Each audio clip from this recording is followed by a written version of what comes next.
இத்தனை கொரோனா சாட்சிகள் என்று சொல்லி வேதம் சொல்லுகிறபடியால் அப்பா எங்கள் குடும்பங்கள் சாட்சிகள் பெருக வேண்டும், எங்கள் திருச்சபையில் சாட்சிகள் பெருக வேண்டும், எங்கள் வேலை ஸ்தலத்தில் சாட்சிகள் பெருக வேண்டும், எங்கள் கையில் பிரயாசங்களிலே சாட்சிகள் பெருக வேண்டும். எப்பொழுது சாட்சிகள் குறைகிறதோ கையளவு மேகம் எங்களை விட்டு கடந்து போகிறது. கையளவு மேகத்தை மாறாமல் மழையை பெற்றுக்கொள்ள முடியாது. அப்பா அநேக சாட்சிகள் உள்ள சபையாய் அப்பா வார்த்தைகள் முடிகிற நேரத்தில் அப்பா சொல்ல மறந்த அநேக காரியங்களை கர்த்தர்கள் வைராக்கியமாக சொல்லுகிற பிள்ளைகள் கர்த்தர் எழுப்பி தர வேண்டுமாய் சொல்லுகிறாங்க. நீ பேச நாங்கள் காத்திருக்கிறோம், வழி நடத்துகிற இயேசு கிறிஸ்துவின் மூலமாய் சொல்லுகிறோம். ஜெபம் கேளும் ஜீவன் உள்ள நல்ல பிதாவே. ஆமென்.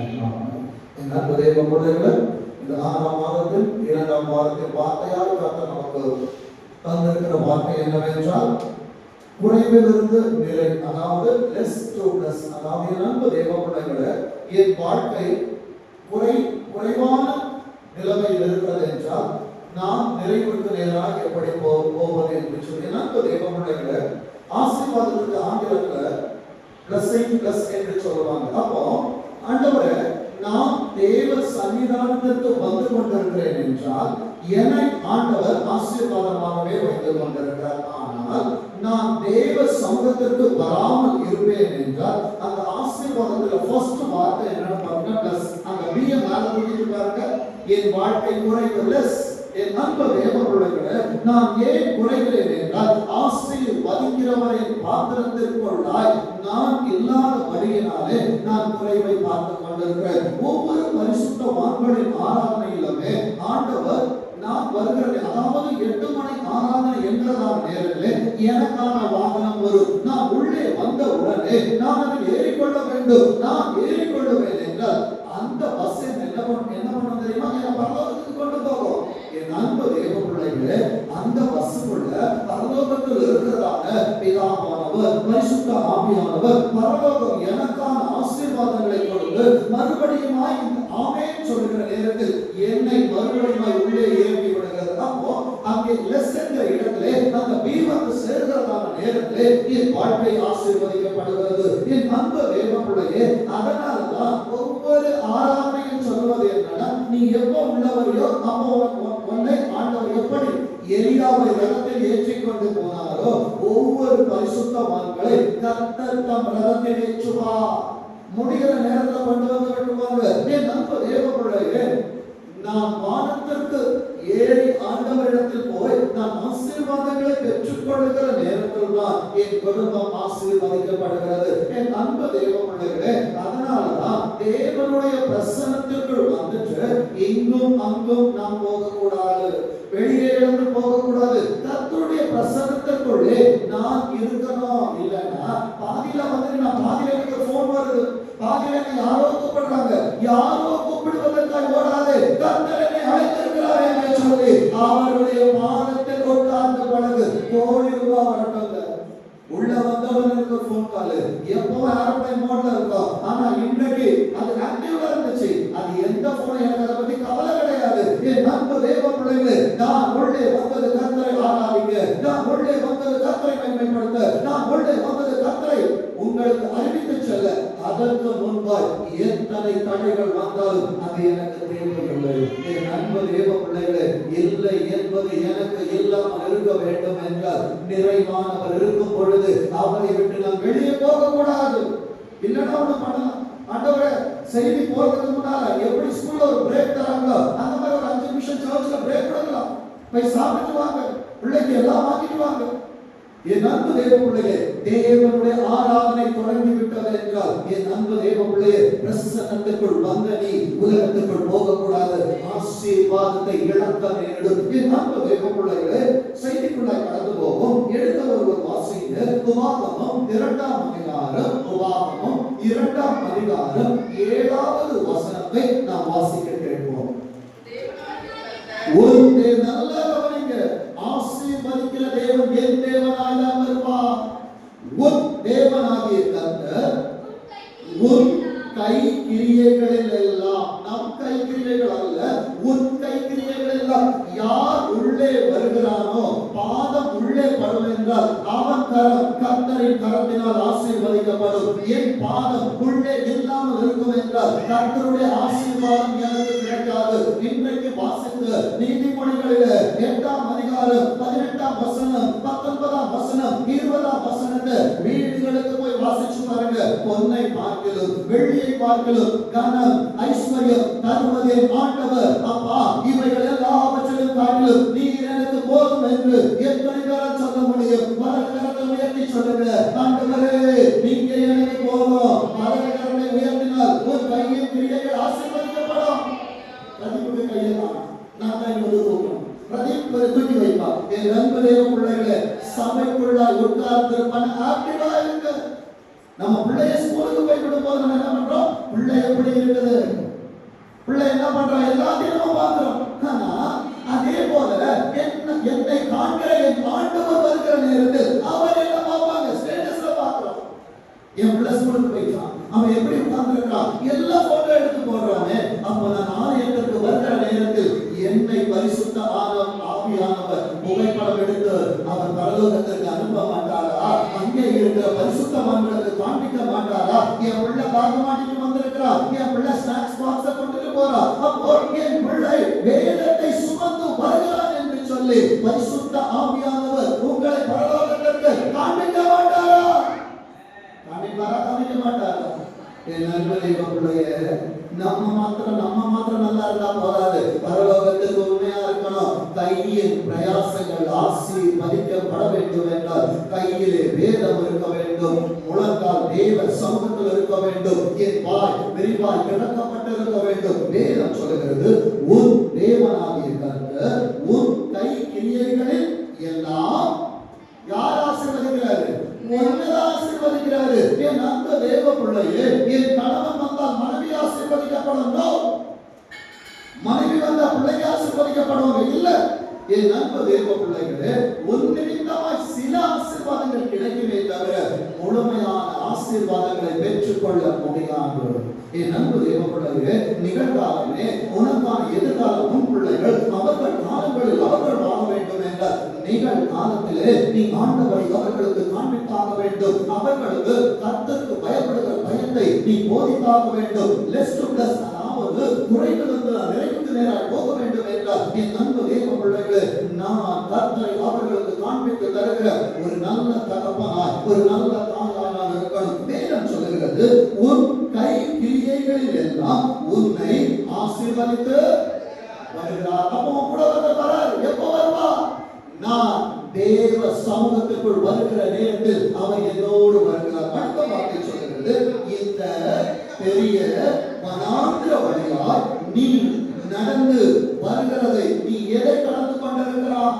நீ எதை பார்த்து கொண்டிருக்கிறாய்? யாரோடு பேசுகிறாய்? யாரோடு நேரத்தை செலவு செய்கிறாய்? கர்த்தர் பார்த்து கொண்டிருக்கிறார். நீ என்ன செய்தாலும் என் அன்பு தேவ பிள்ளைகளே, ஒரு பெரிய மாலுக்கு போறோம்னு வச்சுக்கோங்க, ஷாப்பிங் எல்லாம் முடிச்சிடலாம். அவர்களுக்கு தெரியாம எதையாவது ஒண்ணு உள்ள வச்சு கொண்டு வந்துருவானா, வெளியே வருகிற நேரத்துல பீப் சவுண்ட் அடிச்சுக்கிட்டே இருக்கும். ஒரு உலகத்தின் காரியத்துக்கு எத்தனை காரியங்கள் இருக்கிறது என்றால் தேவனுக்கு பிரியம் இல்லாம ஒரு காரியத்தை கொண்டு வருவேன் என்றால் என் இருதயம் என்னை பார்த்து சத்தம் போடாதா? நான் சபைக்கு வராமல் இருந்தால் என் இருதயம் என்னோடு பேசாதா? தேவனோடு இருக்கிறவனுடைய இருதயம் நீ கவர்வாய் என்றால் உன்னோடு பேசும். உன்னோடு இருதயம் பேசவில்லை என்றால் உன்னோடு தேவன் இல்லை. கத்த வேண்டும் என்றால் ஒரு நாள் பரிசுத்தம் அல்ல, மரண பரியந்தம் பரிசுத்தமாய் இருக்கணும். மரண பரியந்தம் உண்மை உள்ளவனாயிரு. ஜீவ கிரீடம் கர்த்தர் உனக்கு தருவார். வேதம் சொல்லுகிற வார்த்தை பாருங்க, எந்த பெரிய வனாந்திரவழியா இருக்கட்டும், கடன், பலவீனம், போராட்டம், பிரச்சனை, வியாதி, வியாகுலம், சஞ்சலம், அவமானம் எவைகள் இருந்தால் என் ஆண்டவருக்கு தெரியும். என் ஆண்டவர் சோதித்தால் வெளியே வர முடியாது. உலகம் சோதித்தால் தப்புவதற்கு ஆண்டவர் போக்கை உருவாக்குவார். வேதம் சொல்லுகிறது, நீ நடந்து வருகிறவர் அறிவார். இந்த 40 வருஷம் 40 நாளில் சொந்தக்க வேண்டிய ஆசீர்வாதம் 40 வருடமாய் மாற்றினது இஸ்ரவேல் ஜனங்கள். இந்த வாரத்திலே நான் பெற்றுக்கொள்ள வேண்டிய ஆசீர்வாதம் ஏன் ஒரு வாரம் தள்ளி போச்சு? நான் ஆலயத்திற்கு வரவில்லை, தேவனோடு பேசவில்லை, அவரோடு இருக்கவில்லை. என் அன்பு தேவ பிள்ளைகளே, கர்த்தரின் ஆசீர்வாதம் தானே ஐஸ்வர்யத்தை தரும். அவரோடு வேதனைகள் இருக்காது. வேதனைகள் உன் ஆசீர்வாதத்தை கொள்ள, உன் சம்பாத்தியத்தை கொள்ள, நீ கொண்டு வருகிற காரியங்களை கொள்ள வேதனைகள் இருக்கிறது என்றால் நீ கர்த்தருக்குள்ள இன்னும் நிலை கொள்ளவில்லை. வேதம் சொல்கிறது இந்த 40 வருஷம் உன் தேவனாகிய கர்த்தர் உன்னோடு இருந்தார். என் அன்பு தேவ பிள்ளையே, 40 வருஷமா மாத்தினா கர்த்தர் இருப்பார். நான் அவரோடு இருக்கிறேனா? உன் மரண வரையிலும் கர்த்தர் உன்னோடு வருவார். நீ கர்த்தரோடு நடக்கிறாயா? வேதம் சொல்லுகிறது உன் தேவனாகிய கர்த்தர் உன்னோடு இருந்தார். உனக்கு ஒன்றும் கர்த்தரிடத்தில் ஒன்றை நான் கேட்டேன், அதையே நான் தேடுவேன். என் ஜீவனுள்ள நாளெல்லாம் கர்த்தருடைய ஆலயத்துல தங்கி இருப்பதையே நாடுவேன். இந்த ஒன்றை என்னால் செய்ய முடியவில்லை என்றால் கர்த்தரிடத்திலிருந்து ஒன்றையும் பெற்று கொள்ள முடியாது. 1000 கோடி ரூபாய் வருமானம் வரட்டும், எத்தனை கோடிக்கு வேணாலும் நீ வருமானம் செய்கிறவனாயிரு, ஆனால் கர்த்தருடைய நேரத்தை திருடுவாய் என்றால் அந்த ஆசீர்வாதம் கர்த்தரால் உனக்கு அங்கீகாரம் கிடைக்காது. வேதம் சொல்லுகிறது உனக்கு ஒன்றும் குறைவுபடவில்லை என்று சொல். இந்த திருச்சபைக்கு கர்த்தர் 2ஆம் வாரத்துல சொல்ல சொன்ன தூது என்ன தெரியுமா? வந்திருக்கிற உனக்கு உன் வாழ்க்கையில் ஒன்றும் குறைவுபடாது. சில ரதங்களை குறித்தும் சில குதிரைகளை குறித்தும் நேர்மை பாராட்டுகிறார்கள். அவர்கள் இடரை விழுந்தார்கள். நாங்களோ எழுந்து நிமிர்ந்து நிற்க பண்ணுகிற மாதமாய் கர்த்தர் உனக்கு இந்த வார்த்தை தந்திருக்கிறார். எங்கே எழும்ப முடியவில்லை என்று சொல்லுகிறாயோ, எங்கே கண்ணீர் வடிக்கிறாயோ, எங்கே அழுது கொண்டிருக்கிறாயோ, எங்கே குழப்பம் பாடிக்கொண்டிருக்கிறாயோ, பாடல்களோடு வந்த உனக்கு கர்த்தர் பாடல்களால் உன் வாழ்க்கையை அவர் ஆசீர்வதிக்க போகிறார். எத்தனை பேரால் இதை நம்ப முடிகிறதோ கரங்களை தட்டி சொல்லுங்க. பாடல்களோடு வந்து என்னை கர்த்தர் பாட வைக்க போகிறார். பாடல்களால் என்னை நிரப்ப போகிறார். இந்த ஆராதனை எனக்கும் என் குடும்பத்திற்கும் என் எதிர்காலத்திற்கும் கர்த்தர் ஒரு மாதிரி தர போகிறார். எந்த மனதிலும் ஒன்றை சேரப்படாது, எந்த சம்பவம் ஒன்றை கிடையாது, எந்த பாவமும் ஒன்றை அழியாது. கர்த்தரே ஒன்று வேண்டிய வெளிச்சம் இருக்கும். முடிந்து போகிறது.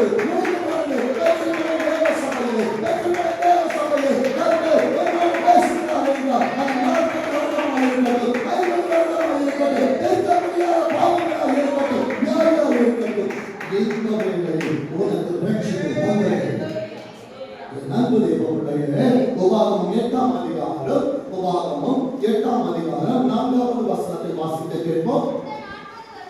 இந்த 40 ஏசப்பாவும் கூட இருந்தாங்கன்னா அது 40 80 120 இல்லை என்றால் 986 எத்தனை நாட்களா இருந்தாலும் சரி, இந்த 40 வருஷமும் உண்மையில் இருந்த வஸ்திரம் அப்போ ஏசப்பா உனக்கு தருவதெல்லாம் இதோ நான் சகலவற்றை புதிதாக்குகிறேன். ஆண்டவரே, என் சரீரத்துல வேதனையோடு வந்திருக்கிறேன். டாக்டர் சொல்லியிருக்கிறான் என் சரீரத்துல ஒரு குறை இருக்கு, இந்த உறுப்பு எனக்கு செயல்படாதுன்னு. இயேசு கிறிஸ்துவின் நாமத்தினாலே சொல்லுகிறேன், கர்த்தர் உங்களுக்கு புதிய காரியங்களை செய்து கொண்டிருக்கிறார். சகலமும் நன்மைக்கு ஏதுவாய் கர்த்தர் செய்கிறார். வேதம் சொல்லுகிறது உன்மேல் இருக்கிற வஸ்திரம் பழையதாய் போகவும் இல்லை, உன் கால் வீக்கவும் இல்லை. கர்த்தரை நம்பி வருவாய் என்றால் வஸ்திரம் கேரண்டி, சாப்பாடு கேரண்டி, இருக்கிற இடம் கேரண்டி, உன் காலில் இருக்கிற செப்பலும் கேரண்டி. என் அன்பு தேவ பிள்ளையே, கர்த்தரை நம்பினவர்களை கர்த்தர் வெறுமையாய் விடுகிற தேவன் இல்லை. என் அன்பு தேவ பிள்ளையே, 17வது வசனம் சொல்கிறது பாருங்க, என் சாமர்த்தியமும் என் கைகளும் இந்த ஐஸ்வர்யமும் கனமும் கர்த்தரால் தான் வரும். ஆனா இன்னைக்கு என் பலத்தினால நான் சம்பாதிச்சிட்டேன், என் பலத்தினால வீட கட்டிச்சேன், என் பலத்தினால என் குடும்பத்தை பாருங்க. என் ஆண்டவர் உனக்கு இந்த ஆசீர்வாதத்தை தரவில்லை என்றால் ஒரு வினாடி கூட உன்னால் நிறைந்து நிற்க முடியாது. வேதம் சொல்லுகிறது என் சாமர்த்தியமும் என் கைபலனும் இந்த ஐஸ்வர்யத்தை எனக்கு சம்பாதித்தது என்று நீ உன் இருதயத்தில் சொல்லிக் கொள்ளாமல். வெளியே சொல்ல மாட்டாங்க, வெளியே சொல்லும்போது ஏசப்பா தந்தது. ஆனா மனசுல நான் மட்டும் இதை சாமர்த்தியமா செய்யலன்னா என் நண்பர் தேவ பிள்ளைகளே, குறைவிலிருந்து உன் வாழ்க்கைக்கு முன்பாக நிறைவானவர் வந்து நிற்காமல் இருப்பார் என்றால் உன் வாழ்க்கை பூஜ்யமாய் இருந்திருக்கும். அநேக பூஜ்யத்தை பார்த்தாய் அல்லவா, அநேக வெறுமையை பார்த்தாய் அல்லவா? அந்த பூஜைகளுக்கு முன்பாய் என் ஆண்டவர் வந்தன் என்றார். எனக்கான வேலையை தந்தார். இன்றைக்கு என் ஆண்டவர் ஆதியாகமம் 24:60 சொல்வதன்படியாய் கோடி கோடியாய் என்னை பெருக வைத்திருக்கிறார். என் ஆசீர்வாதங்களை பெருக வைத்திருக்கிறார். என் அன்பு தேவ பிள்ளைக்கு என் ஆண்டவர் ஒருவரை ஆசீர்வதிக்க சித்தம் கொள்வார் என்றார். அவர் நிச்சயமாய் அவர்களை ஆசீர்வதிப்பார். வேதம் சொல்லுகிறது 18ஆம் வசனத்துல ஒரு தேவனாகிய கர்த்தரை எப்படி வந்துட்டார் தெரியுமா? பேசு என்று சொன்னவர். நினைச்சுக்கோப்பா, என் தேவ பிள்ளைகளே, இந்த ஆராதனை கர்த்தரோடு பேசுகிற ஆராதனையாக இருக்கிறதா? கர்த்தரோடு நாம் பேச வேண்டும் என்றால் 8 மணிக்கு எனக்கான பஸ் உள்ள வந்துடும், எனக்கான பிளஸிங் உள்ள வந்துடும். நான் அந்த பிளஸிங் இருப்பேன் என்றால் மறுபடியும் என்னை கொண்டு வந்து என் குறைக்கு முன்பாக லெஸ்ஸுக்கு முன்பாக ஆண்டவர் பிளஸ் ஆக வைப்பார். இல்லை என்றால் நான் ஆசீர்வதிக்கப்பட்டவனா என்றால் அந்த ஆசீர்வாதம் ஏற்படும் என்றால் பிளஸ் ஆக இருந்தனா லெஸ் ஆகி விடுவேன். என் அன்பு தேவ பிள்ளைகளே, ஆசீர்வதிக்கிறவரின் கரத்தில் இருக்க போகிறாயா? ஆசீர்வாதங்களை இழக்க போகிறாயா? வேதம் சொல்லுகிறது, அவர் பிதாக்களுக்கு ஆணையிட்டு கொடுத்த தம்முடைய உடன்படிக்கையை எத்தனை பேர் ஆண்டவரோட உடன்படிக்கை பண்ண போறோம்? கையெல்லாம் கொண்டு வந்திருக்கிறோமா? வலதுகளை உயர்த்தி சொல்லுங்க. இயேசப்பா, ஆண்டவரே என் கரத்தை ஆண்டவரே என் கரத்தை உமோடு இணைத்துக் கொள்ளும். ஆண்டவரே எல்லாரும் கையை தூக்கி சொல்லுங்க. இயேசப்பா, நான் உங்களுக்கு உண்மையா இருப்பேன். எப்படி இருப்பேன்? உண்மையா இருப்பேன்னா இன்றைக்கு அன்றைக்கு ஆண்டவர் இஸ்ரவேல் ஜனங்களுக்கு முதலைகளின் தலையை நறுக்கினாரே, காடைகளை உணவாய் தந்தாரு. உனக்கான ஆசீர்வாதங்களை பரலோகம் நறுக்கி கொண்டிருக்கிறது. அவைகளுக்கு சிறகுகளை உண்டு பண்ணி கொண்டிருக்கிறது.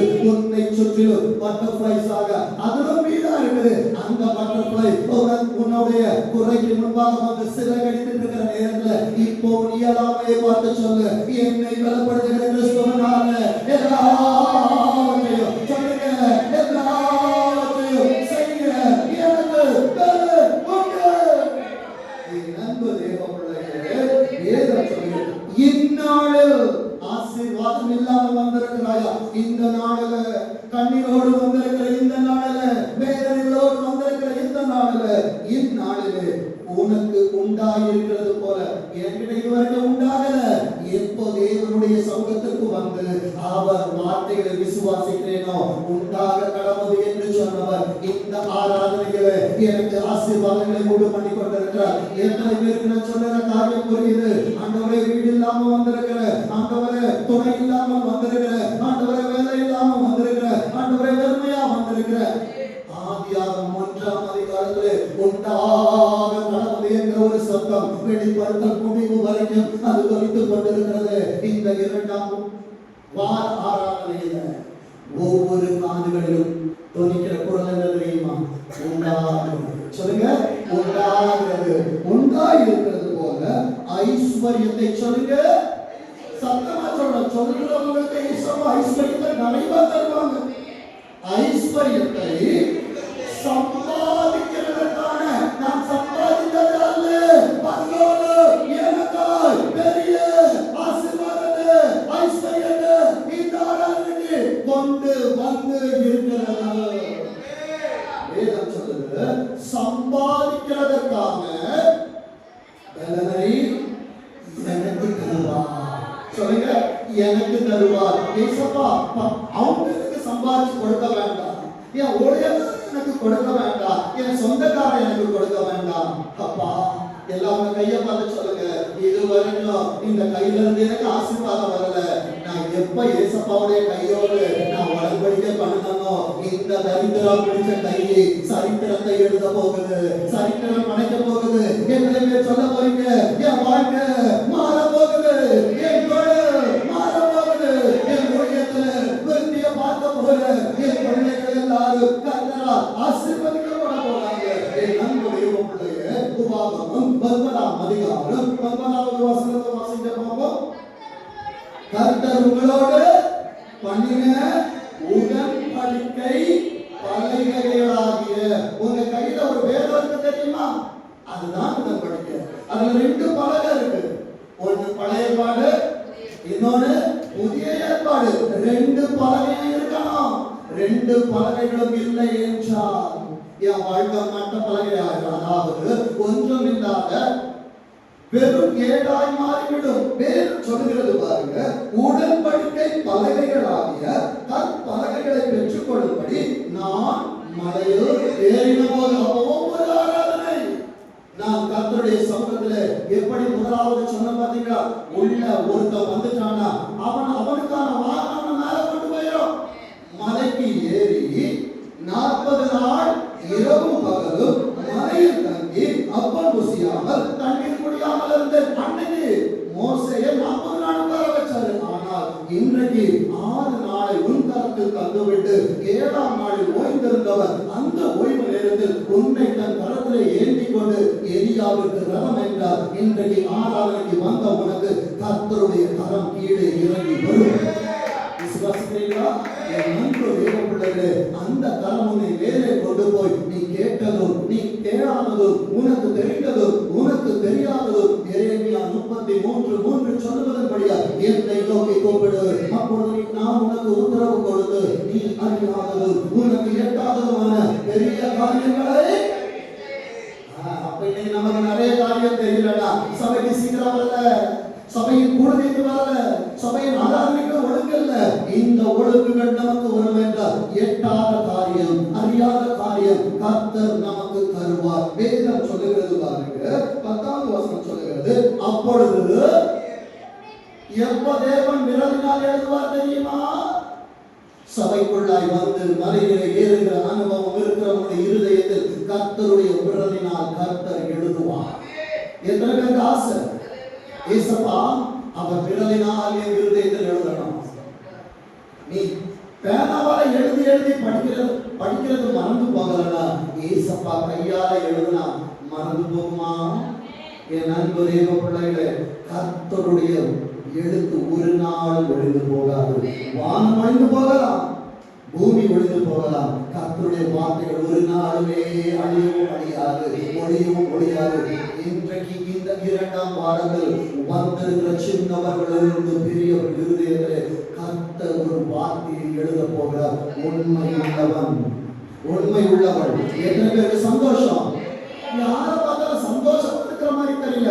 ஏசப்பா எழுதுறாங்கன்னு சொன்னா கையை தட்டி ஏசப்பாவை எவ்வளவு நம்ப முடியல. ஏசப்பாவோட இல்ல, பைபிள் வாசிக்கல, வார்த்தை எனக்குள்ளாக போகல. வார்த்தை எனக்குள் போகும் என்றால் என்னால் அமைதியா இருக்க முடியாது.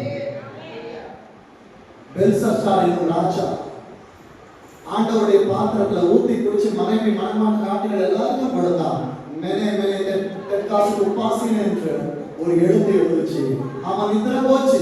என் அன்பு தேவ பிள்ளைகளே, என் ஆண்டவர் என்னை குறித்து உண்மை உள்ளவர் என்று எழுதுகிறாரா, உண்மை இல்லாதவர் என்று எழுதுகிறாரா? அன்று இரவு ராஜா கொல்லப்பட்டார், இன்று இரவு நீ உயிரோடு இருக்கிறாய் என்றார். பரலோகமே உண்மை உள்ளவரை பார்த்துக் கொண்டிருக்கிறார். இந்த ஒரு நாளில் உண்மை உள்ளவருடைய சத்தத்தை கேட்க வந்து கொண்டிருக்கிறது. மனைவி வர தாமதித்தாரு, கர்த்தரோடு பேச தாமதித்தாரு, அவரோடு வாழ தாமதித்தாரு.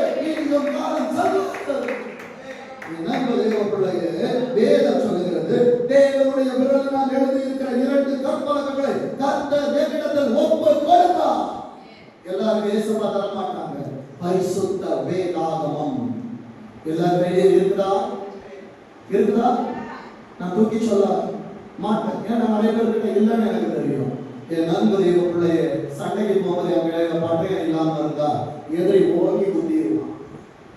தேவ சபையிலே வருகிற நேரத்தில் பட்டயம் எல்லாம் உள்ளே வருவேன் என்றால் சத்ருவானவன் என்னை சீக்கிரம் கீழே விட தள்ளுவான்.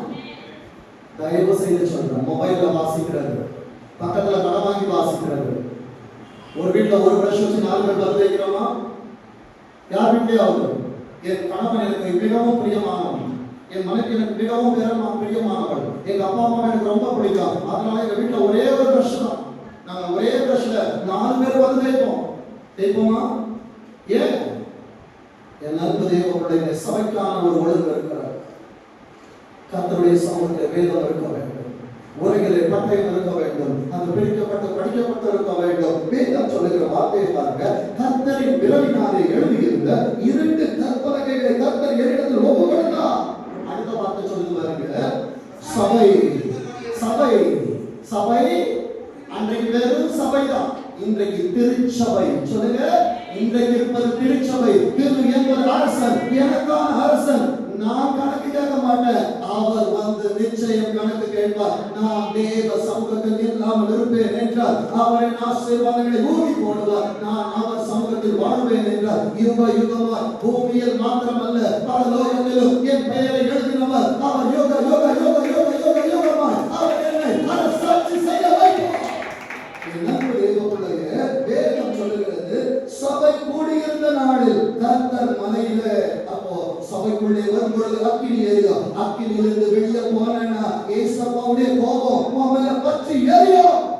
அதனாலதான் சொல்றது, சில நேரத்துல ஊழியக்காரன் சொன்னா என்ன சொல்றாரு அப்படின்னு கோபம் வருது. நீ அழிக்கப்பட்டு போகக்கூடாது, நீ அழிஞ்சிடக்கூடாது. சபைக்குள்ள வந்துச்சேன்னா 2 மணி நேரம் இல்ல, அது 10 மணி நேரம் கர்த்தர் உள்ளே உட்கார வைத்தாலும் ஆதி ஜனங்கள் தேவனுடைய வசனத்தை கேட்க 3 நாட்கள் அவர்கள் நின்று கொண்டு கர்த்தருடைய வார்த்தையை கேட்டாங்க. அன்னைக்கு ஏசப்பா உட்கார்ந்து இருந்தாரு, எல்லாரும் நின்றுட்டு இருந்தோம். ஆனா இன்னைக்கு ஊழியக்காரனை ஏசப்பா நிக்க வச்சுட்டாரு. நம்மள உட்கார வச்சனால அவருடைய வழி நமக்கு தெரியல. வேதம் சொல்லுகிறது, ஆண்டவர் அக்கினி மதிலாய் அக்கினியாய் அவர் இருந்து கொண்டிருக்கிற நேரத்தில் தேவனுடைய சபையிலிருந்து தயவு செஞ்சு எந்த போன் வந்தா ஒண்ணு ஆஃப் பண்ணிடுங்க. நல்ல ஐடியா வந்து சர்ச்சுக்குள்ள வரும்போது ஸ்விட்ச் ஆஃப். எந்த சாதம் உங்களை கூப்பிட நினைச்சாலும் தேவனுடைய ஆராதனை நேரத்தில் உனக்கு வருகிற அழைப்புகள் எல்லாமே பாதாள அழைப்புகள் தான். 6 நாள் உனக்கு வந்திருக்கு, 6 நாள் பேசாது பரவாயில்ல மாறும். 7வது நாள்ல ஃப்ரெண்டு கூப்பிட்டான், சொந்தக்காரன் கூப்பிட்டான், என் நண்பர் தேவ பிள்ளையே, உன் நிமித்தமாய் அவர்கள் குடும்பத்திற்கு சேதம் வரும். நான் எழுதி கொண்டு வரல, ஏசப்பா மனசுல கொண்டு வந்த சத்தியத்தை வேற மாதிரி அவர் பேச வச்சிருக்கிறாங்க. வேதத்திலிருந்து ஒரு காரியத்தை சொல்லட்டுமா? ஆண்டவர் யோனாவை எங்கே போக சொன்னார்? சொல்லுங்க, நினிவேக்கு போக சொன்னார். ஆண்டவர் நம்மள எங்க வர சொல்றாரு? மிஸ்பாவுக்கு வர சொன்னாரு. வேதத்திலிருந்து ஒண்ணா காட்டிட்டே வர. ஆனா யோனா எங்க போனாரு? தர்ஷீஷுக்கு போனாரு. இன்றைக்கு நம்மில் அநேகர் பேழைக்கு ஒத்த நோவாவின் பேழைக்கு அடையாளமாய் கர்த்தர் உனக்கு கொடுத்த பேழைக்குள்ள வந்துட்டீங்க. நோவாவின் பேழைக்குள் போன 8 பேரும் காக்கப்பட்டார்களா இல்லையா? சொல்லுங்க, அவர்கள் காக்கப்பட்டார். அப்போ ஒரு நோவாவின் நிமித்தம் குடும்பம் காக்கப்பட்டால் என் நிமித்தம் என் பேரை காக்கப்பட வேண்டும், என் நிமித்தம் என் சபை காக்கப்பட வேண்டும். அதனாலதான் நோவாவை போல முன்பாயிருந்து கதறி கொண்டிருக்கிற அடுத்த காரியத்துக்கு வருவோம். நினிவேக்கு போக வேண்டிய யோனா எங்க போனாரு? தர்ஷீஷுக்கு. மிஸ்பாவுக்கு போக வேண்டிய எக்ஸாம்பிள் எங்க போயிருக்கு? தெரியாதவன் கப்பல் ஏறியாச்சு. பேழையில் இருக்க வேண்டியவன் பேழையை பார்த்தோம், கப்பல்ல பெருசு பெருசா இருக்கு, கேட்டதெல்லாம் கிடைக்கும். கேட்டவன நேரா போயிட்டாரு. நம்மளோட மேல கப்பல் இப்ப எங்க போனாரு? கீழே இறங்கி அடித்தட்டுக்கு போய் என்ன பண்ணாரு? தூங்கிட்டார். இன்றைக்கு வீடுகளில் உறங்கிக் கொண்டிருக்கிற யோனாக்களே, வந்திருக்கிற நோவாக்களை குறித்து பேசவில்லை, பலான யோனாக்களை குறித்து பேசுகிறார். யார் நிமித்தமாய் கப்பலுக்கு சேதம் வந்தது? அப்போ ஞாயிற்றுக்கிழமை சொந்தக்காரன் வீட்டுக்கு போனா சொல்லுங்க, பேசலாமே. இப்போ நான் தேவனுடைய ஆலயத்தில் இருக்க வேண்டிய நான் தேவனுடைய அக்கினிக்குள் இல்லாமல் நான் வெளியே போவேன் என்றால் யார் நிமித்தமாய் கேடு வரும்? என் நிமித்தமாய். நல்லா போயிட்டு இருந்த தொழில், நான் வேலைக்கு போவேன் என்றால் என் நிமித்தமாய் வேலைக்கு ஆபத்து வரும். ஆபத்து வந்துருச்சு, புயல் காத்தடிக்குது, எல்லாரும் தெய்வத்தை கூப்பிடுறாங்க. நம்ம ஆளு அவர் ரொம்ப டீசன்ட் ஜென்டில்மேன், நம்ம யாரையும் ஆண்டவருக்கு சொல்ல மாட்டோம்ல, அவர் தூங்கி கொண்டிருக்கிறாரு. அடுத்தது கேட்கிறாங்க, சீட்டு போட்டு பார்க்கறாங்க. யோனா பேர் வந்துருச்சு. உடனே சொல்றாங்க, எனக்கு எங்க போட்டுருக்க, எங்க போடுங்க. இன்றைக்கு பிரச்சனைகளுக்குள்ளாக நீயே விழுந்து கொண்டிருக்கிறாய், ஆண்டவர் அல்ல. அந்த பிரச்சனைகளுக்குள்ள உன்னை காப்பாற்ற கர்த்தர் சில நேரங்களிலே மீனை அனுப்புவார், தேவ தூதனை அனுப்புவார், அவரும் வருவார். நான் கேட்காமல் இருப்பேன் என்றார் கர்த்தர் என்னை சங்கரிப்பார். என் நண்பரே, பிரச்சனை வந்துருச்சு. அடுத்தது இவர் நேரம் நினைவேற்றி போயிட்டாரு. ஆண்டவரை குறிச்சு சொல்றாரு, அந்த தேசத்துக்கு சேமம் வந்ததா இல்லையா சொல்லுங்க. ஒரு யோனாவின் நிமித்தம் நினிவே காப்பாற்றப்பட்டதா அழிக்கப்பட்டதா? அது பின்னால அழிக்கப்பட்டுச்சு அடுத்த அதிகாரம் அப்புறம். ஆனால் ஒருவன் நிமித்தமா ஒரு தேசம் காக்கப்பட்டது என்றால் அவனால் ஒரு கப்பல் அழிந்தது, அவனால் ஒரு தேசம் காக்கப்பட்டது.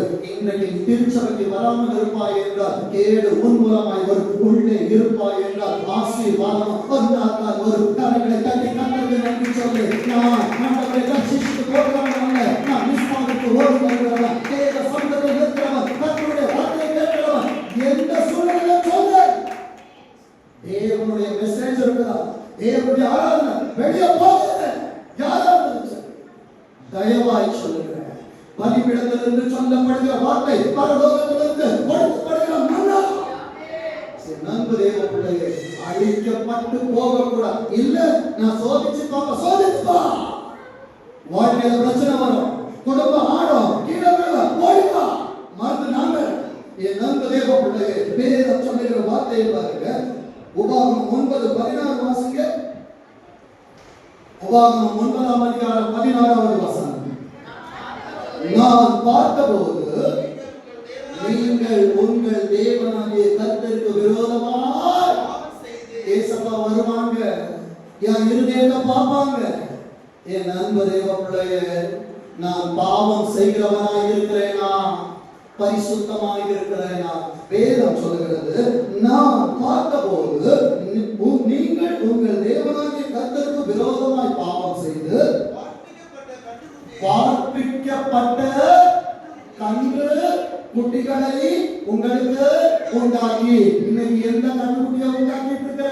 கண்ணுக்குட்டியை உண்டாக்குனா ராஜாமல நித்திரையில பார்ப்பவனுக்கு பசுவை ஓட விட்டது போல ஆண்டவர் அநேக பசுக்களை ஓட விடுவார். இன்றைக்கு கர்த்தருடைய தரிசனங்களை பார்க்க வேண்டும் என்றால் யாக்கோபை போல உனக்கு ஒரு ஏணி வைக்கப்பட்டு அதற்கு மேலே ஆண்டவர் நிற்க வேண்டும் என்றால் சபையை அசட்டை பண்ணாரு, பிரசன்னத்தை அசட்டை பண்ணாரு, கர்த்தருடைய சபையை அசட்டை பண்ணாரு. கர்த்தர் கொடுத்த நாளை இழிவாய் நினைக்காதே.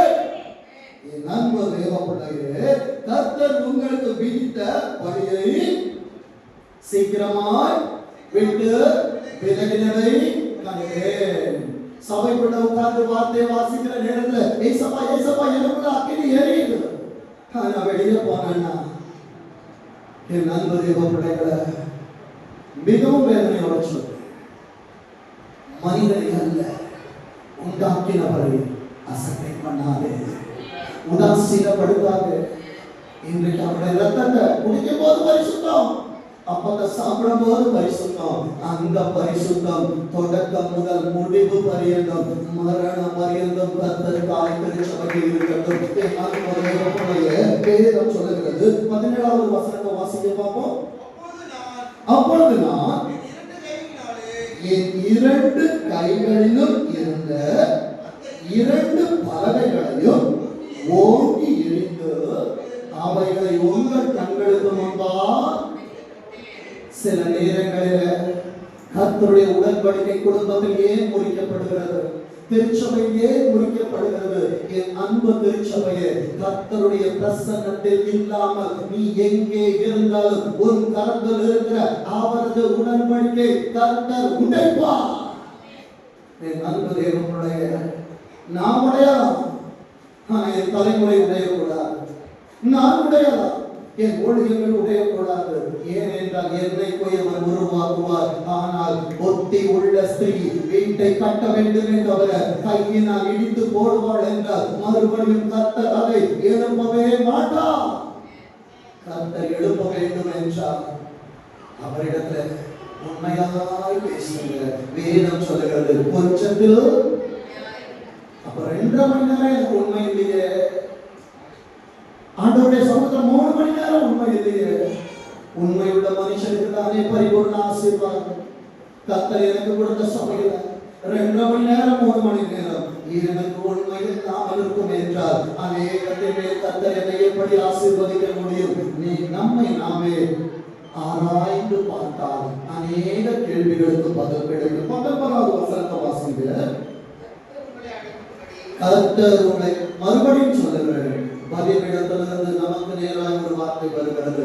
கர்த்தர் உங்களை அழிக்கும்படி உங்கள் மேல் கொண்டிருந்த கோபத்திற்கும் உங்களுக்கும் பயந்திருந்தேன். இன்னைக்கு ஆண்டவர் சில காரியங்களை கூடிய காரணத்தில் வெளிப்படுத்துகிற நேரத்தில் அவர் தான் வார்த்தைகளால் வெளியே வருகிறது. உங்களை காயப்படுத்துகிற வார்த்தைகள் அல்ல, பரலோகத்திலிருந்து உங்களை உருவாக்க வேண்டும் என்று சொல்லி உள்ளே ஆவியானவர் சொல்லுகிற வார்த்தைகளை சபையோடு பேசிக் கொண்டிருக்கிற உள்ளவன் கேட்க கடவன். வேதம் சொல்லுகிறது, கர்த்தர் இந்த முறையும் என் மன்றாட்டை கேட்டார். சபையின் நிமித்தமாய் குடும்பம் தப்பி இருக்கிறது. குடும்பத்தில் இருக்கிற ஒரு செவிக்கிற மனிதனின் நிமித்தமாய் குடும்பம் தப்பி இருக்கிறது. எல்லா நேரத்திலும் இந்த காரியம் கிடைக்காது. 20ஆம் வசனம் சொல்லுகிறது, ஆரோக்கியம் கர்த்தர் மிகவும் கோபம் கொண்டு கர்த்தர் சொல்லுகிற வார்த்தையை முன்பாய் நிற்கிற ஆரோனும் சபைக்கு சொல்லாமல் இருப்பான் என்றால் கர்த்தருடைய கோபம் என் மேலும் வரும். வேதம் சொல்லுகிறது, கர்த்தர் சொல்றது அப்படியே சொல்லணும், கலப்பட இருக்கக்கூடாது. ஐயோ இவங்க கோச்சுப்பாங்க, அந்த பிரதர் கோச்சுப்பாரு, இந்த சிஸ்டர் கோச்சுப்பாங்க. ஓடிய காரணத்தில் இருக்க வேண்டிய ஒரே ஒரு தரிசனம், பரலோகம் அவன் மேல் கோபம் கொள்ள கூடாது என்பதற்காக. என் அன்பு தேவர்களே, எத்தனை லோத்தை வேண்டும் என்றால் இழக்கலாம் ஆண்டவருக்காய், எத்தனை ஈசாக்குகளை இழக்கலாம் ஆண்டவருக்காய். ஆனால் எந்த இஸ்மவேலுக்காகவும் எந்த லோத்துக்காகவும் எந்த ஈசாக்குக்காகவும் ஆண்டவரை இழந்து விடாது. பரலோகம் உன்னை நிராகரிக்கும். என் அன்பு தேவர்களே, ஆரோன் மேலும் கர்த்தர் மிகவும் கோபம் கொண்டு உங்களை பானிஷ் பண்ணிட்டு போகணும்னு எனக்கு ஆசைதான். வரும்போதெல்லாம் ஏசப்பாவோட ஆசீர்வதிப்பார்னு சொல்றதுக்கு எனக்கு ஆசைதான். ஆனால் பிரகாரத்துக்கு வரும்போது அப்படி சொல்லலாம். ஆனால் பலிபீடத்தில் எங்களை ஜீவ பலியாய் வைக்கிறதான நேரத்தில் ஜீவன் உள்ளவர் சொல்லுகிற வார்த்தைகளை சொல்லாமல் போவேன் என்றால் எனக்கு ஐயோ, ஆரோனையும் அழிக்க தேவன் சித்தம் கொண்டார். வேதத்தில் வாசித்தோம் என்றார் மோசேயை அழிக்கவும் கர்த்தர் இறங்கினார். ஆனால் நுனி தோலினாலே அவன் காக்கப்பட்டான். இன்றைக்கு உன் இருதயத்தின் நுனி தோலை நீ விருத்த சேதம் பண்ணுவாய் என்றால் ஆண்டவர் உனக்காய் வைத்திருக்கிற அழிவின் நிமித்தமாய் மனஸ்தாபப்படுவார். உலகம் சொல்லுது அடுத்த கொரோனா வரப்போகுது, அது பயங்கர வீரியமா இருக்கும். நான் சொல்றேன், எத்தனை வீரியமா இருந்தாலும் எகிப்தியருக்கு வர பண்ணின வியாதிகள் ஒன்று அவர் வரமான மக்கள்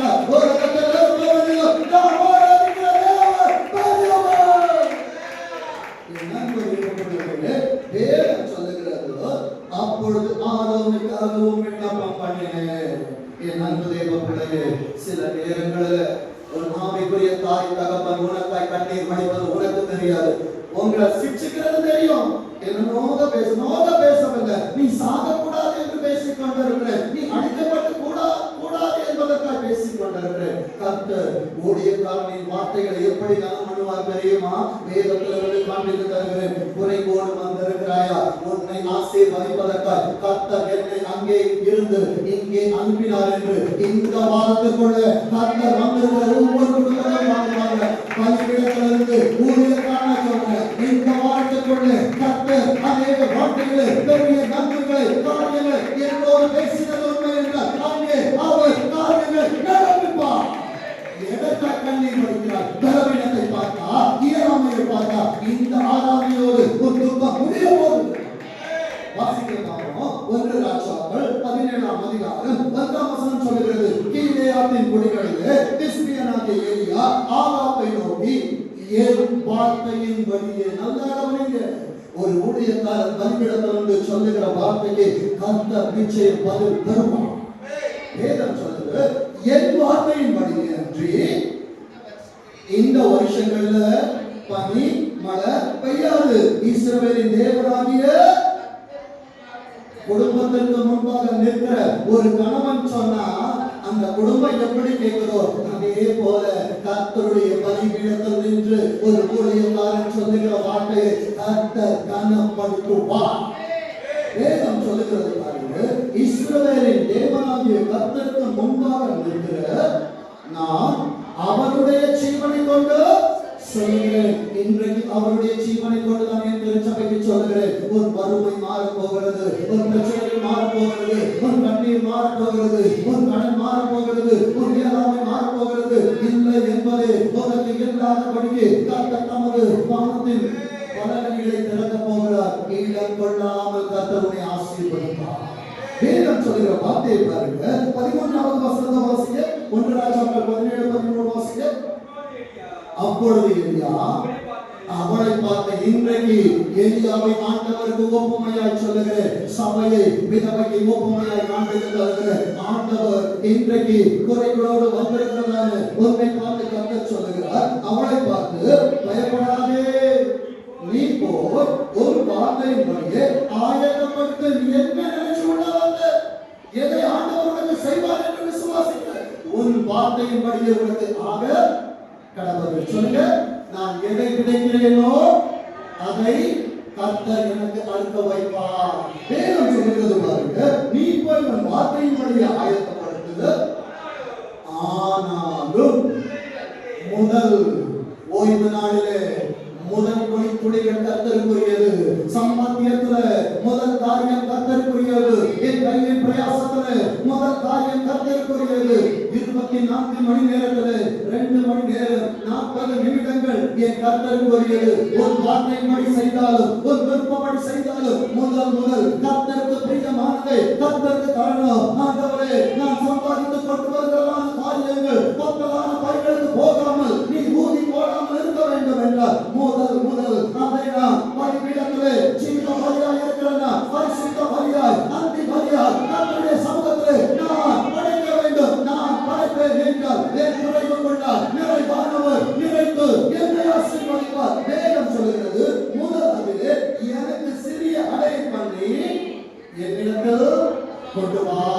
அப்போ ஆண்டவரே, என்னிடத்தில் ஆசீர்வாதம் இருந்த போது மாத்திரமல்ல, என் வாழ்க்கை நான் முடியாம இருந்தாலும் என் இயலாமை உங்ககிட்ட கொண்டு வருவோம்மா, என் பிரச்சனையை உங்ககிட்ட கொண்டு வருவோம் ஆண்டவரே, என் பாடுகளை உங்ககிட்ட கொண்டு வருவேன் ஆண்டவரே. வேதம் சொல்லுகிறது, என்னிடத்தில் கொண்டு வா, பின்பு முதலாவது தேவனுடைய ராஜ்யத்தையும் நீதியையும் தேடினார் கர்த்தர் எல்லாவற்றையும் நமக்கு தருவார். இவைகள் எல்லாம் இவைகள் என்னவென்று எனக்கு இவைகள் வேற மாதிரி இருக்கும், கேட்கிறவங்களுக்கு இவைகள் வேற மாதிரி இருக்கும். இவைகள் எல்லாம் கர்த்தர் உனக்கு தந்து உன்னை அலங்கரிப்பார். வேதம் சொல்லுகிறது, பின்பு உனக்கும் உன் குமாரனுக்கும்.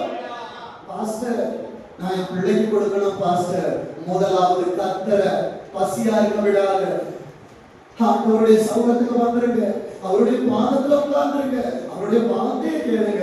என் அன்பு தேவ பிள்ளைகளே, மரியாள் தன்னை விட்டு எடுப்படாத நல்ல பங்கை தெரிந்து கொண்டிருப்பார். முதலாவது என் கணவருக்கு அல்ல, முதலாவது என் மனைவிக்கு அல்ல, முதலாவது என் பிள்ளைக்கு அல்ல, முதலாவது நான் கர்த்தருக்கு. வேதம் சொல்லுகிறது பாருங்க. 14வது வசனம் வாசிங்க. கர்த்தர் தேசத்தின் மேல் மழையை கட்டளையிடும் நாள் மட்டும் உன் வேலை ஸ்தலத்தில் உனக்கு சம்பளம் வரவில்லை என்றாலும், உன் குடும்பத்தில் ஆசீர்வாதங்கள் இல்லாமல் இருந்தால், கர்த்தரை தேடி முழு மனதாய் உள்ளே வருவாய் என்றால், உன் ஆசீர்வாதங்கள் உன்னை தேடி வருகிற வரைக்கும் உன் பொறுப்பு பரலோகத்தினுடையது. பரலோகத்தின் ஆவியானவர் உன்னை பராமரித்து வருவார்.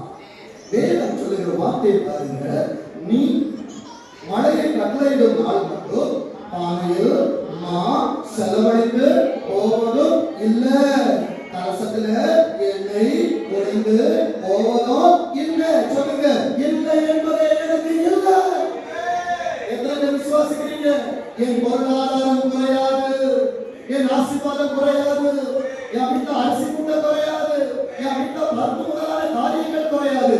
ஏனென்றால் ஆவிக்குரிய நற்குணங்கள் என்னில் பூத்திருக்கும் என்றால் உலகத்தின் காரியங்களை கர்த்தர் குறைய விட மாட்டார். என் அன்பு தேவ பிள்ளையே, வேதம் சொல்லுகிறது பாருங்க, சொல்லுவது தன்னிடத்தில் இருக்கிற மனிதன் அல்ல, இந்த உலகத்தை படைத்தவர் என்று இஸ்ரவேலின் தேவனாகிய கர்த்தர் சொல்லுகிறார். 15வது வசனத்தை வாசிங்க. சபையே, இன்றைக்கு நீ போய் கேட்டதின்படி உன் வாழ்க்கையை நடத்து. சபையே, நீ இன்றைக்கு போய் பலிபீடத்திலிருந்து கர்த்தர் உனக்கு தருகிறதான மன்னாவை கொண்டு உன் குடும்பத்தை நடத்து. அந்நிய சத்தத்தை கேட்காது, மனுஷ ஆலோசனை கேட்காது, மனிதனின் சித்தத்தை கேட்காது, கர்த்தரின் திட்டத்தை நிறைவேற்றி பழகு. அவள் போய் எலியாவே, எத்தனை பேருக்கு ஊழியக்காரன் சொல்றதை கேட்கிறீங்க? ஊழியக்காரன் சொல்லுவதை கேட்போம் என்றால் 8 மணிக்கு இல்ல 7:45 சபை ஃபுல்லாயிரும். நான் சொல்றேன், இந்த ஏரியா சொல்றதை கேட்காதீங்க. போன வாரம் நினைக்கிறேன் திருச்சபைக்கு அந்த திருப்பதிக்கு வந்திருக்கிற ஒரு தாய் மாவட்டம் 9:30 மணிக்கு வராங்க. வந்து சர்ச்சுக்கு பாஸ்டர், இந்த வாரம் என் பெண் அதாவது என் மகள் ஒரு பிரதிஜையோட வந்தாங்க. என்ன பிரதிஜைமா? இந்த வாரம் பாஸ்டர் மெசேஜ் கொடுக்காம இருப்பாருன்னா நான் அடுத்த வாரத்துல சபைக்கே வரமாட்டேன். ஒரே ஒரு வார்த்தை கேட்கிறேன், எலியா ஆண்டவர் சுடற்காட்டுல கொண்டு போனது போல ஒருவேளை பாஸ்டரை கொண்டு போயிட்டாருன்னா திருச்சபையை மறுபடியும் சொல்லுகிறேன், எலியாவை தேடி வராது. எலியாவை தேவன் தேவனை தேடிப்பார், அவர் தேடுவார். என் நண்பு தேவ பிள்ளை எலியாவை எலிசா வருவாரு. என் நண்பு தேவ பிள்ளைகளை கர்த்தரை தேடி உள்ளவாங்க. அவர் என் கூட பேசணும்னு உள்ளவாங்க. காகம் உள்ளவனுக்கு தான் தண்ணி கிடைக்கும். பெருமையான பாத்திரம் தான் மதுரமா கர்த்தர் உள்ளே ரசத்தினால் நிரப்புவார். என் நண்பரே பிள்ளைகள், பெருமையோடு இருக்கிற அநேக பாத்திரங்களுக்கு இன்றைக்கு ஆண்டவர் அநேக வார்த்தைகளை கொடுத்துக் கொண்டிருக்கிறார். கண்ணீரை சுமந்து வந்திருக்கிற தேவ சபைக்கு நீ வெளியே போகிறதான நேரத்தில் தண்ணிக்கு எங்கேயாவது தண்ணிக்கு கலர் இருக்குதா? கலர் கிடையாது. ஆனா ஏசப்பா ரசமா மாத்தினாங்கன்னா அதுக்கு கலர் வரும், அதுக்கு மனம் வரும், அதுக்கு சுவை வரும். அது மாத்திரம் இல்ல, உனக்கு மாத்திரம் பயன்படாது, உன் குடும்பத்துக்கு, உன் தேசத்துக்கு, உன் சமுதாயத்துக்கு, உனக்கு சுத்தி இருக்கிறவங்களுக்கு பயன்பட போகிற ரசமா கர்த்தர் இன்றைக்கு உன்னை மாற்றிக் கொண்டிருக்கிறார். அதுக்கு நீ செய்ய வேண்டிய காரியம் உன் தகப்பனையும் தாயையும் கனம் பண்ண வேண்டும். வேதம் சொல்லுகிறது, அவள் போல் எலியாவின் சொற்படி செய்தால் செய்தவளுக்கு கிடைத்த ஆசீர்வாதம் என்ன தெரியுமா?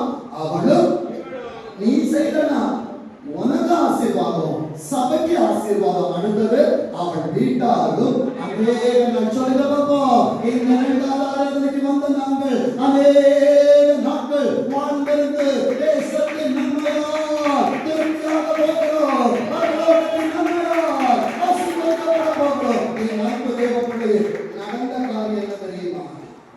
16வது வசனத்தை வாசிங்க. கர்த்தர் ஊழியக்காரனை கொண்டு சொன்னதை நிறைவேற்றுவார். விசுவாசிக்கிறீங்களா? நிறைய நேரத்துல அவருக்கு என்ன போல 2 கால் 2 கை உண்மை. ஆனால் உச்சம் தலையின் மேலே ஆரோனை போல அழைக்கப்பட்ட ஒரு அபிஷேகம் இருக்கிறது.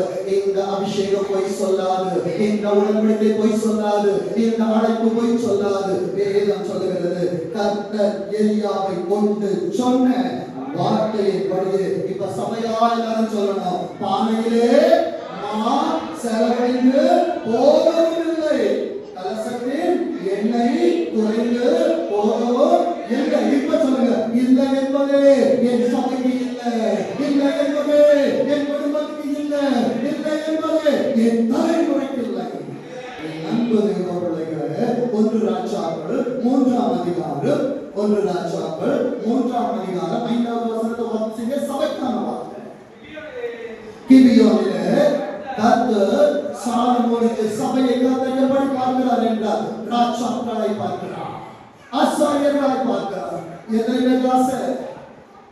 ஆண்டவரே, என்னை ராஜாவாய் ஆசீர்வதிக்கணும், என்னை தலைவனாய் ஆசீர்வதிக்கணும். வேதம் சொல்கிறது, கர்த்தர் சாலமோனுக்கு ராத்திரிகளே. அப்போ சபைக்குள்ள வந்த சாலமோனுக்கு ஆண்டவர் தரிசனமாவார். வராத பார்வோன்களுக்கு ஆண்டவர் சொப்பனத்தில் பயம் காட்டுவார். விசுவாசிக்கிறீங்களா? நான் சொல்றது புரியுதா? சாலமோனுக்கு ஒரு தரிசனம்.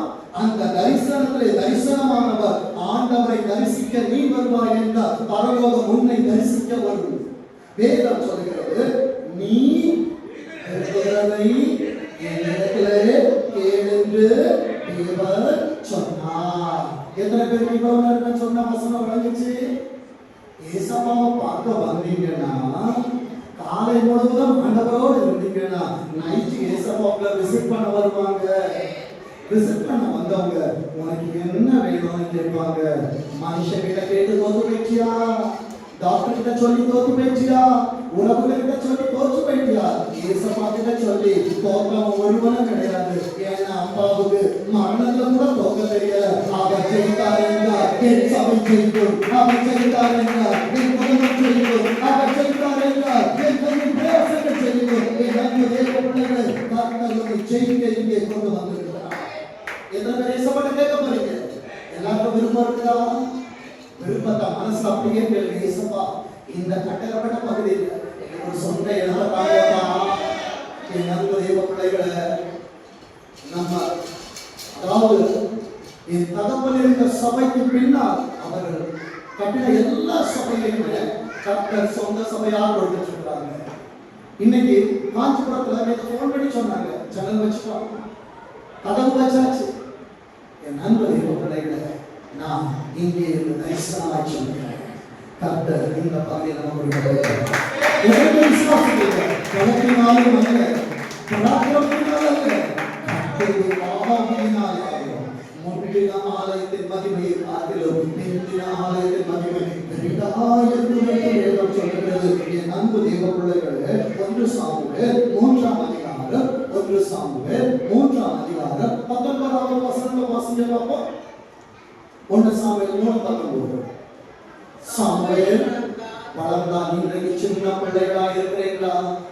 வளரணும், வசனத்துல வளரணும், சபத்துல சாமுவேல் வளர்ந்தது போல தேவ சமூகத்தில் வளர வேண்டும். ஏரிக்கு கீழ்ப்படிந்து வளர வேண்டும். கர்த்தருடைய வார்த்தைக்கு கீழ்ப்படிந்து வளர வேண்டும். என் அன்பு திருச்சபையிலே சாமுவேல் வளர்ந்தான். எல்லா இடத்திலும் வளரலாம். ஆனா ஏசப்பாங்க இருக்க மாட்டாங்க. சபைக்குள்ளாய் வளருவாய் என்றால் அவனோடு அவளோடு கர்த்தர் இருப்பார். விசுவாசிக்கிறீங்களா? ஏன் வளரணும்னு சொல்றது தெரியுமா?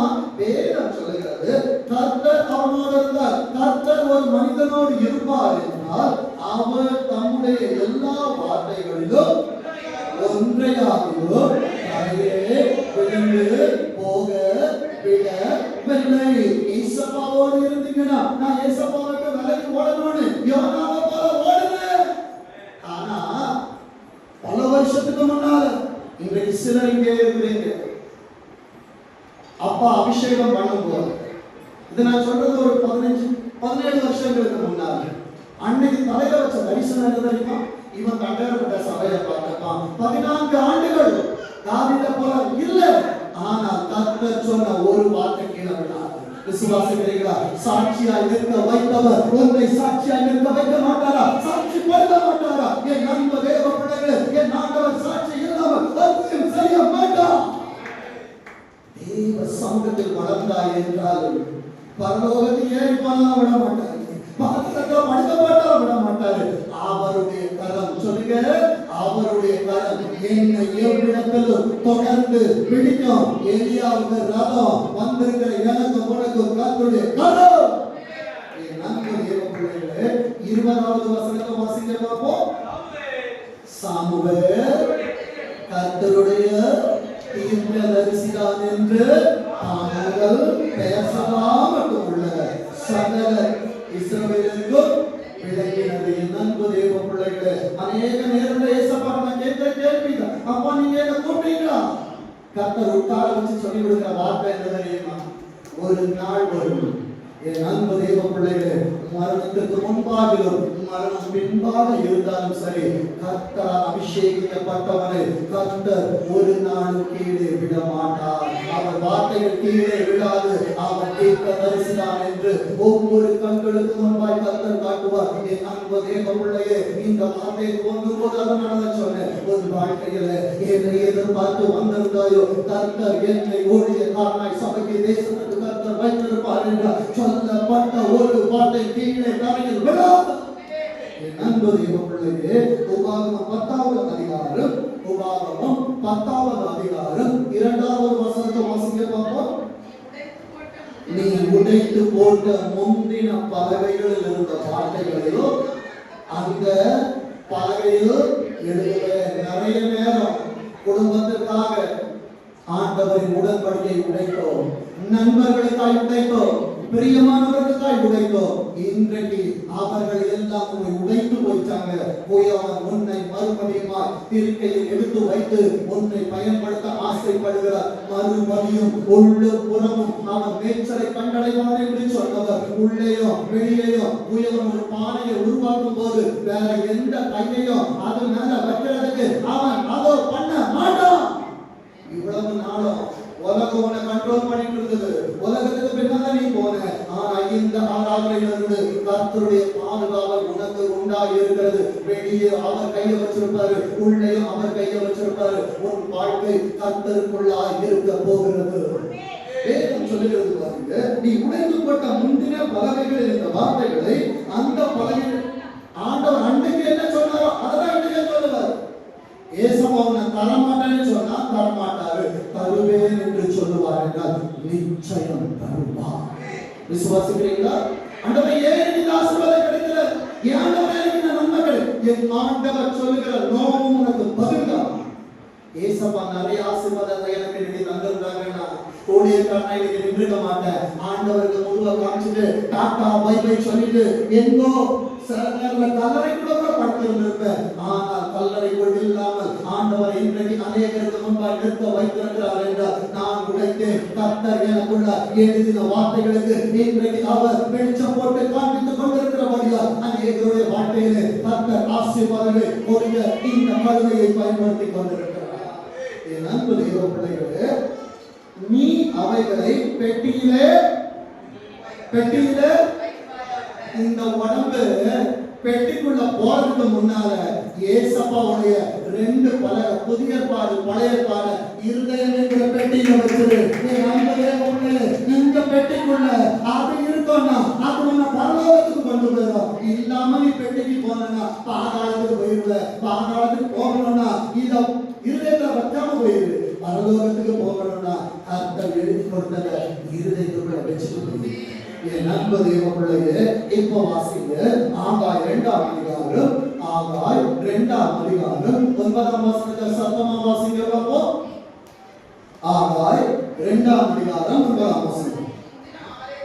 முந்தின ஆலயத்தின் ஆண்டவரே, இதுக்கு முன்னால எப்படியோ என் திருச்சபை எப்படி இருக்குமோ கர்த்தர் சொன்னார். முந்தின அரசத்தை பார்க்க பிந்தின அரசு சுவையுள்ளதாக இருந்தது, கனி நிறைந்ததாக இருந்தது, ஆசீர்வாதமாக இருந்தது. வேதம் சொல்லுகிறது முந்தின ஆலயத்தின் மகிமையை பார்க்க இந்த சொல்லுங்க நாம் ஆராதிக்கிற இந்த மிஸ்பா சபையின் ஆராதனைகளோ ஆண்டவரால் நடத்தப்படுகிற ஒவ்வொரு காரியங்களும் பெரிதாய் இருக்கும். சொல்லுங்க பாப்போம். பெரியவர் சொல்லுகிறார் பெரிதாய் இருக்கும் என்று சேனைகளின் கர்த்தர் சொல்லுகிறார். அடுத்த வார்த்தை சொல்லுங்க, இந்த இடத்துல சமாதானத்தை கட்டளையிடுவேன் என்று சேனைகளின் கர்த்தர் உரைக்கிறார் என்று ஆண்டவர் சொல்ல சொன்னதை உங்கள் மத்தியிலே இந்த தரிசனமாய் விதைத்து போகிறேன். இது ஒரு நாள் ஆயிரமாய் கர்த்தர் முளைக்கெழும்ப செய்வார். அது எழும்புகிற நேரத்தில் அன்றைக்கு என் பிள்ளைகள் சொல்லுவார்கள், ஆண்டவரே நெருக்கமா இருக்குது, ஆண்டவரே நெருக்கமா இருக்குது, இவர்களை எனக்கு பெற்றவர் யார் என்று சொல்லத்தக்கதா கர்த்தர் பெருக்கத்தின் ஆசீர்வாதத்தை திருச்சபையில் எழுதி கொண்டிருக்கிறார். இப்போ வாசிங்க உபாகமம் 28ஆம் அதிகாரம். 28 சொன்னா எல்லாருக்கும் மூஞ்சில சேவியன்னா 28ல 1 14 வரைக்கும் ஆசீர்வாதம் ஆசீர்வாதம் ஆசீர்வாதம். ஆனா 15ல இருந்து 68 வரைக்கும் வாசிச்சோன்னா எந்த சபையை வாசிக்காது, யாரும் வாசிக்க மாட்டாங்க. ஆனால் ஆண்டவர் நேற்றிரவு என்னை உட்கார வைத்து சொல்ல சொன்னதை சொல்லுகிற இவ்வளவு நேரம் கேட்டீங்க. லெஸ் ஆகிறதுக்கு முன்னாடி பிளஸ் வந்து என்ன பிளஸ் பண்ணாரு. ஆனா இந்த பிளஸ் பண்ணவரை நான் ஏமாத்திட்டு வெளியே போகணும்னு நினைச்சேன்னா, ஆண்டவரை ஏமாத்த நினைச்சேன்னா, பெற்ற தாய் தகப்பனை நான் ஏமாற்ற நினைப்பேன் என்றார். உபாகமம் 28ஆம் அதிகாரம் 47வது வசனத்தை சத்தமா வாசிக்கிறப்போ சகலமும். அப்போ எனக்கு நல்ல வேலை, நல்ல மனைவி, நல்ல பிள்ளை எல்லாம் எனக்கு பரிபூர்ணப்பட்ட உடனே ஏசப்பாக்கு பை பை, ஊழியக்காரனுக்கு பை பை, சர்ச்சுக்கு குட் பை. எல்லாம் பிள்ளைகளை என்னை கேட்கிற யாராய் இருந்தாலும் சரி சகலமும் பரிபூர்ணமாக இருக்கையோ நீங்க பயத்தோடும் உன் தேவனாகிய கர்த்தரை சேவியாமல் போவதே நிமித்தமா கர்த்தருடைய வேலையை அசதியாய் செய்தார். உங்களுக்கு உலகத்துல கொடுத்திருக்கிற வேலையை 6 நாள் கை தவறாம ஓடுறவங்க கர்த்தர் நமக்கு ஒரு வேலையை தந்திருக்கிறார். என்ன வேலை? கர்த்தருடைய வேலை. 8 மணி என்பது கர்த்தருடைய வேலை தான். கர்த்தரால் நமக்கு கொடுக்கப்பட்ட வேலை. அந்த வேலையை நாம் அசதியாய் செய்யக்கூடாது.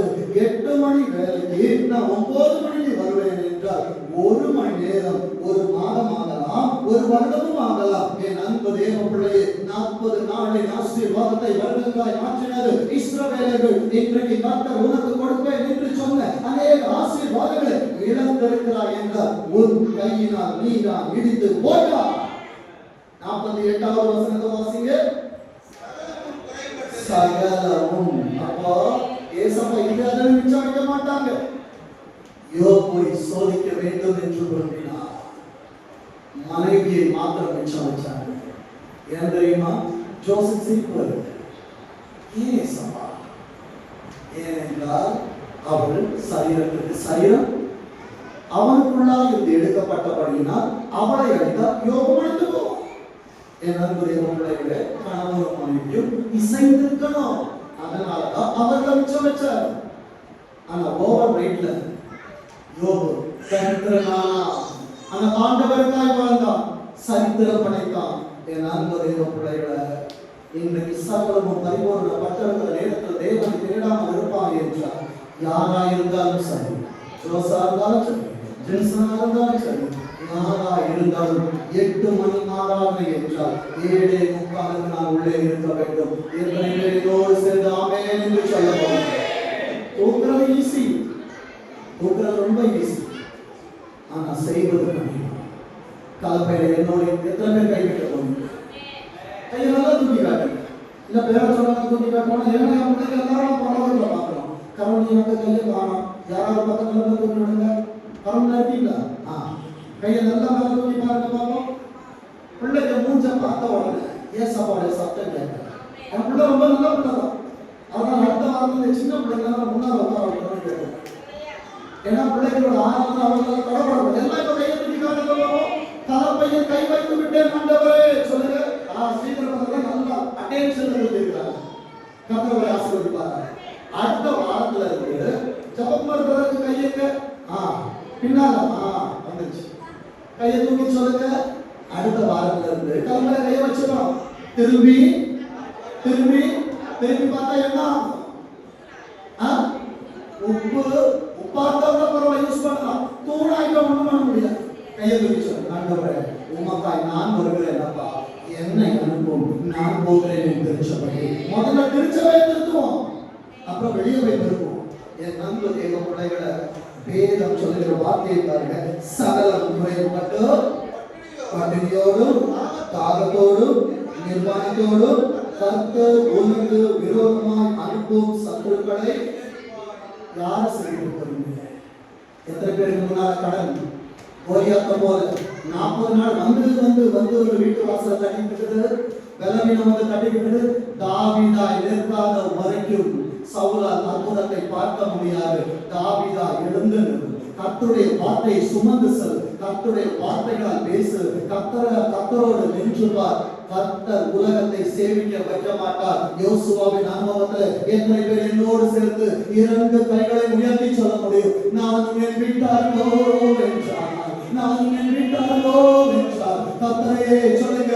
கர்த்தரையே, கர்த்தரும் அல்ல, கர்த்தரையே உங்களை மாத்திரம் சேவிப்போம்.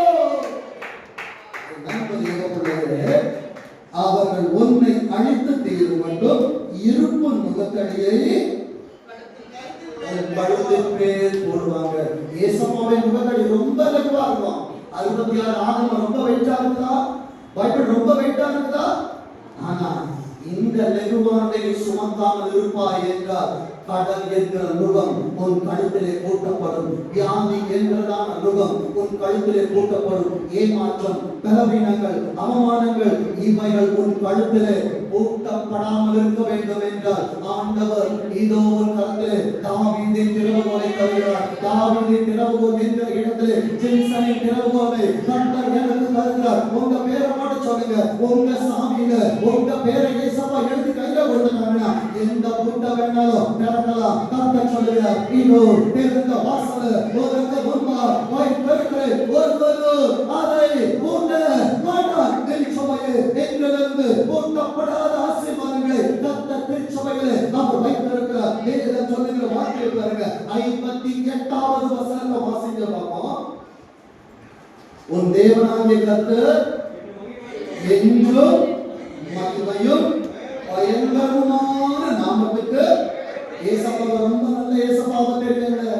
அவருக்கு இந்த முகமும் இருக்குது, பயங்கரம். என் அன்பு தேவ பிள்ளைகளே, பயங்கரமான பராக்கிரமசாலிகள் அவர் என்னோடு இருக்க வேண்டும். பராக்கிரமசாலியே கர்த்தர் உன்னோடு இருக்கிறார் என்றால் என் ஆண்டவர் பயங்கரமானவர். வேதத்திலிருந்து நான் அடிகோடிட்டு காண்பித்து தருகிறேன். வேதம் சொல்லுகிறது பாருங்க, வாசிங்க.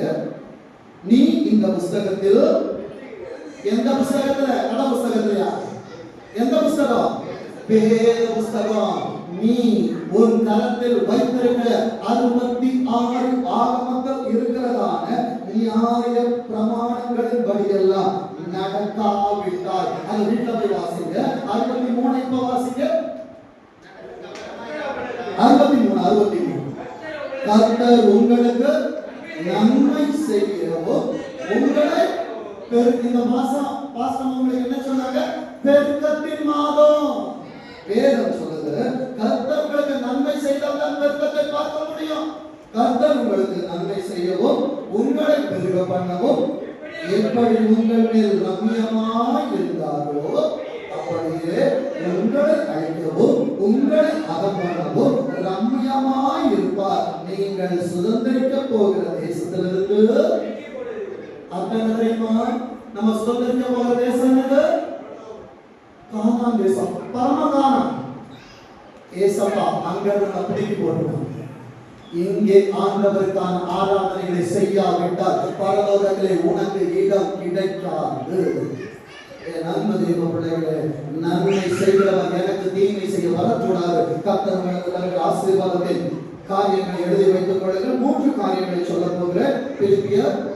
பிலிப்பியர் 4ஆம் அதிகாரம் 17வது வசனத்தை வாசிங்க பாப்போம். பிலிப்பியர் 4:17. யாரையும் பைபிள் இல்லையா? ஏசப்பா பைபிள் எடுத்துக்கொண்டாரா? பைபிள் இருக்கிற தெய்வ பிள்ளைகள் வேதாகமத்தை பிடித்து பிலிப்பியர் 4ஆம் அதிகாரம் 17வது வசனத்தை வாசிக்கும்படி கேட்டுக்கொள்ளுங்கள். 4:17. உபகாரத்தை நான் நாடும். எந்த ஊழியக்காரனோ எந்த தாய் தகப்பனோ பிள்ளையினிடத்து உபகாரத்தை தேட மாட்டான். பிள்ளை நல்லா இருக்கணும் தான் பார்ப்பான். வேதம் சொல்லுகிறது உபகாரத்தை நான் நாடாமல் உங்கள் கணக்குக்கு பலன் பெருகும்படி நாடுகிறேன். கத்தரிக்காய் விதைத்தாய் அல்லவா, உன் கணக்கு பெருக வேண்டும். கத்தரிக்காய் கொடுத்தாய் அல்லவா, நீ வாழ்வு சுகித்திருக்க வேண்டும். கத்தரிக்காய் காணிக்கை படைத்தாய் அல்லவா, நீ நன்றாக இருக்க வேண்டும். கத்தரிக்காய் தசமபாகம் இல்லாதவர்களும் எடுத்து கொடுத்தாயே, கத்தரை இடம் கொள்ளாமல் போக ஆசீர்வதிக்க வேண்டும் என்று உன் கணக்கு பெருக்க வேண்டும் என்று உன் ஊழியக்காரனும் உன் தகப்பனும் உன்னை பெற்ற தாய் தகப்பன் நினைப்பார்களே தவிர நீ அடைந்து போக வேண்டும் என்று அல்ல. அடுத்த வார்த்தை சொல்லுகிறது 18. எல்லாம் எனக்கு கிடைத்தது. உங்களுக்கு முன்பாய் பேசிக் கொண்டிருக்கிற என் வாழ்க்கையிலிருந்து சொல்லுவேன் என்றார். கர்த்தர் நல்ல வீட்டை தந்திருக்கிறார். இப்ப 2வது வீட்டை கட்ட வைத்துக் கொண்டிருக்கிறார். நான் முன்பாக நின்று சொல்ல முடியும், இதுவரை யாரையும் ஏமாற்றினதும் கிடையாது. அம்மா உட்கார்ந்து இருக்கிறாங்க, அவர்களுக்கு தெரியும் என் குடும்பம் இருக்கிறது, என் சபை இருக்கிறது, நான் வீடு கட்டணும், எனக்கு கொண்டு வந்து தாங்கன்னு. இதுவரை கர்த்தர் என்னை யாரிடத்திலும் கேட்க வைக்கவில்லை. கர்த்தர் வானத்தின் பலகணிகளை திறந்தார், அவரை ஆசீர்வதித்தார். அதனால் சாட்சியாக என்னால் சொல்ல முடியும், எல்லாம் எனக்கு கிடைத்தது, பரிபூரணமும் உண்டாயிருக்கிறது, எனக்கு உண்டாயிருக்கிறது என்றால் கேட்டுக்கொண்டிருக்கிற தேவ சபையே, உனக்கும் கர்த்தர் இந்த வாரத்தில் இந்த மாதத்தில் சொல்லப்பட்ட வார்த்தைகளை நிச்சயம் தருவார். 19வது வசனத்தை வாசிங்க.